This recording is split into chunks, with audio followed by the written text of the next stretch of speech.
A Christian Testimony. From New Age to Jesus Christ, a Modern Spiritual Odyssey. Part 6 of 9. In Part 6, he hesitates to accept financial help, but after a mystical experience, he journeys from the US to India and Nepal to find his next guru. In Nepal, he meets a missionary who believes he's seeking Jesus Christ. During his 2-month trek through the Himalayas, he faces challenges, illness, and encounters with leeches, yet remains dedicated to his spiritual quest for enlightenment and freedom. Form, color, sound, earth, air, fire, water, from the rudimentary to the most complex elements of spirit, soul and matter, all of these were part of some grand scheme to cause every human being to awaken to some fantastic destiny. A destiny centered upon a divine reality that all were free to discover. The mind of the mystic and his preoccupation with certain truths that were the core of mystical initiation, indeed the keys of hidden spiritual doors, had for some reason been granted me. I wandered deep into the recesses of abstract realms of spiritual activity and its vague definitions and explanations of the human and some say divine condition. Led along by spirits whose calling was to win the human race and manifest the divine will, I recaptured the discipline of mind and heart needed to remain on the path. I was young and I loved rainbows. I went on maintaining a tenuous connection with some at Lighthouse. I met a young lady named Linda at one of the meetings. Linda had an inquiring mind and a keen interest in spiritual things. It wasn't long before I met the entire family and developed a deep relationship with them.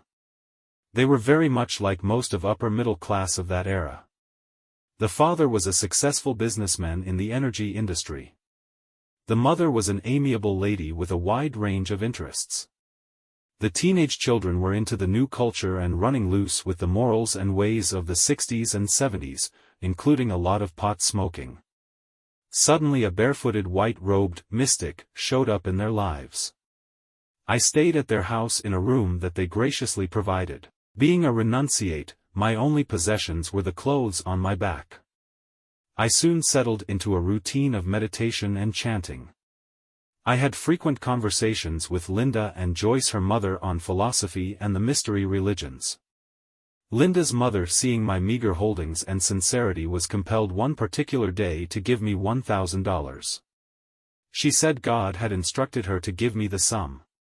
Fully persuaded that material possessions were a hindrance to my path, I refused her gracious offer. She insisted that the cashier's check made out to my name would remain intact for my use at any time.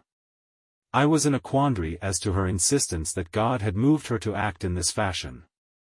Not long after this incident, on the occasion of a late-night discussion of the many mystery schools and traditions that have filled human history, the conversation began winding down and the room in which we sat filled with a brilliant blue light. In the center of the room a large luminous blue sphere appeared, out of which a voice spoke. We sat entranced as a command was given me, "Come and find me."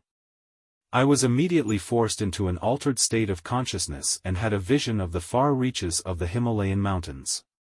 Quickly I merged with the spirit speaking to me and was informed that my next guru was to be found.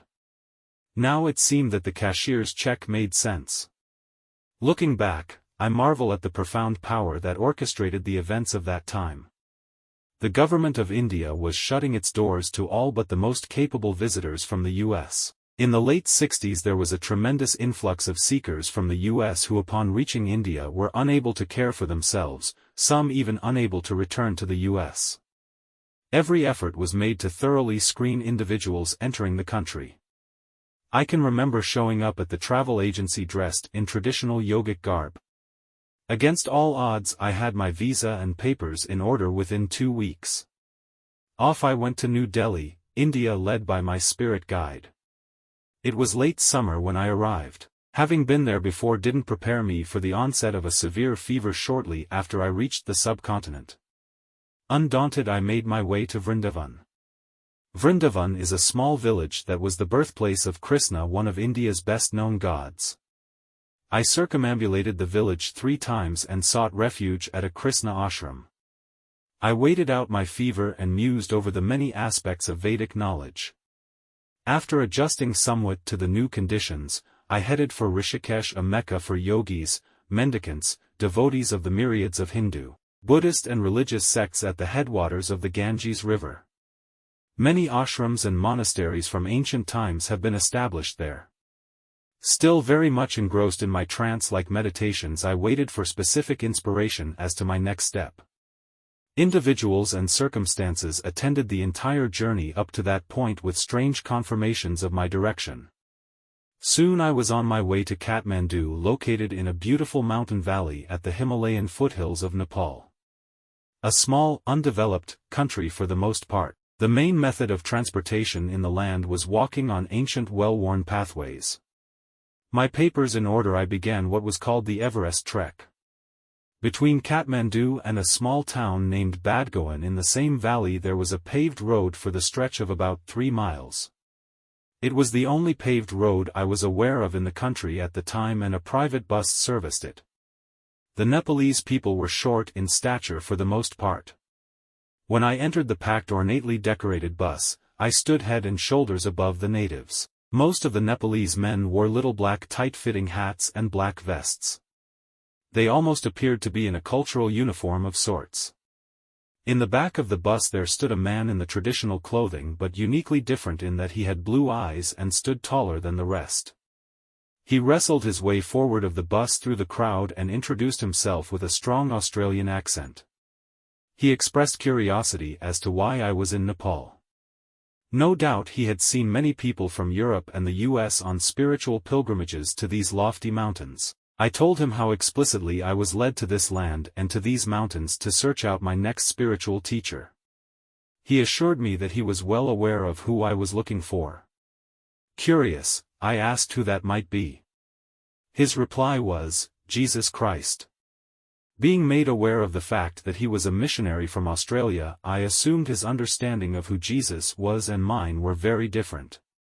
Our conversation was pleasant but short-lived, as this paved road was only 3 miles long. Badgoan was at the feet of the first range of mountains that make up the Himalayan ranges. Each range of mountains gets progressively higher, the third range being known as the Ever Snows. Saying farewell to my new acquaintance, I began what turned out to be a 2-month walk through the lonely winding roads of this remote region. The terrain was generally unforgiving, with very steep climbs and treacherous jungle regions broken up by intermittent domesticated areas with villages in their center. The ascents were often very abrupt, requiring a traversing type of climb rather than a direct route. Often several thousand feet had to be climbed or descended in a day. It is an awesome and vast region with a mystique about it. The rugged ancient trails sometimes appeared etched several feet into the earth and at other times were barely visible for some reason or another. Since my trek began at the edge of the monsoon season, there were frequent legs of the journey spent in densely fog-enshrouded heights. Green luminescent mosses clave to exotic rock formations. Entire days would go by with my only meal a foraged portion of herbs. My bare feet at this time were hardened enough to endure the hiking, but the often wet trail would soften them somewhat. The native people moved along quite briskly on these trails, carrying their goods on baskets that rested on their backs and straps that wrapped about their foreheads. Each had a small, T-shaped stick made of a native hardwood like hickory. At one village stop I acquired a pair of Chinese thongs, which turned out to be a great mistake. Upon wearing them, a blister, then a sore, broke out on my left foot. This in turn festered, causing my foot to swell and my large toe to turn completely black. Fortunately, the next stop I made, several days into this illness, was a Swiss medical station that had a small airstrip and building. Only natives attended the station at that time. They encouraged me on and gave me a salve of sorts that was very effective. In spite of the majestic scenery, whether it was ancient gardens terraced into steep mountain sides or moss-laden jungles found way below the overstory of peculiar forests, my focus of attention was only slightly diverted because of the deep trance-like meditative states I would induce, ever seeking to follow a spiritual path that would lead to freedom and life. Often in these circumstances I would emerge from my spiritual condition and not know where I was or how far I'd gone. Over Lamjura Pass and down again to the distant valley below, up and down through difficult terrain, ever driven to know the way of those who claim to have been set free from the tumult of this life. Nights would pass by as I listlessly waited out a rainstorm, curled up in a little ball on the ground, perhaps next to a stump, engulfed in darkness and hoping for dawn that I might continue on. On one occasion my eyes were drawn to my side to find the entire left of my linen shirt saturated by blood. I couldn't understand what had happened, since I didn't recall being wounded. Only a small mark remained of some affliction that wouldn't stop bleeding. Soon after that incident I stopped at a waterfall to wash and refresh myself. It was so unique a place, since the water had etched a drastic spiral into solid rock. As I bathed, my hands ran along my bare head only to discover more blood. This time I found the culprit. A rather well-fed leech fell to the ground. This is the end of part 6 of 9. Please like, share, or subscribe to our channel. Thank you, and may God bless you. Thank you for listening to this testimony. We hope it has been helpful. Now, let's briefly introduce a new book, The Surface Theory by R.G. Gibson, that presents 2 new innovative creation theories. Born from personal revelation and years of research, these 2 theories emerged from previously overlooked key words, offering profound new insights into Genesis. This book also unveils new scientific discoveries related to this topic. Prepare for a paradigm shift that makes Genesis logical, dissolving the previous barriers between faith and science. Find the key to these mysteries and many more within the pages of The Surface Theory by R.G. Gibson, available on Amazon.